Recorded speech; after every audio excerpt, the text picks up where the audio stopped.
berceau de nos ancêtres, rappelez-vous déjà de ta liberté.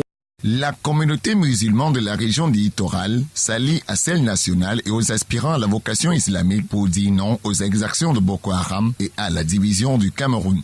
Ils se sont retrouvés autour d'une conférence pour passer le message de paix inclus dans le Saint-Coran, une initiative appréciée par les autorités publiques de la région du littoral. L'appréciation que nous faisons est digne, c'est digne d'éloge, il faudrait dire, puisque la préservation de la paix, c'est ce qui permet à tous les Camerounais d'évacuer au quotidien à leurs occupations sans encombre. La SOVIC, le fait même que dans cette salle aujourd'hui nous n'avons pas que des islamistes, nous rassure dans ce désir, cette volonté qui est manifeste, celle de la cohabitation pacifique entre les communautés de foi. Parce que dans la salle, nous avons le PC, l'EEC, les catholiques et autres. Donc ce qui signifie que nous sommes tous des frères, c'est la fraternité. Pour les leaders musulmans, l'obscurantisme s'installe là où il n'y a pas d'enseignement. Vous savez, nous aussi, on a une forte communauté musulmane anglophone, ce qui veut dire que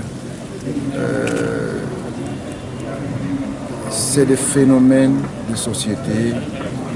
D'un moment à un autre, on peut voir que les gens peuvent s'indigner d'une condition ou d'une autre.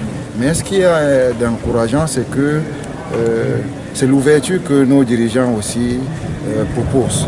C'est ça donc qui nous encourage à œuvrer, à être ce point de synergie entre ceux qui se sentent lésés et l'État qui a les solutions à leurs problèmes. En tout cas, vous savez, l'obscurantisme s'installe là où il n'y a pas l'enseignement, il n'y a pas d'éducation.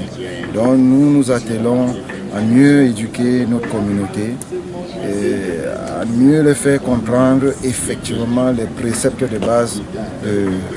Nous allons continuer à faire ce travail pour que la paix qui est chère au chef de l'État continue à régner au Cameroun. La communauté musulmane, à travers ses fidèles, demande que la confusion qui est généralement faite entre les terroristes et les fidèles musulmans cesse d'être faite. Déjà, il y a une très grande confusion par rapport à toutes les actions qui sont menées par la secte islamique Boko Haram, qui se disent des musulmans alors qu'ils n'en sont pas. Ils n'ont pas d'autres mots qu'on les qualifie qui sont que des terroristes.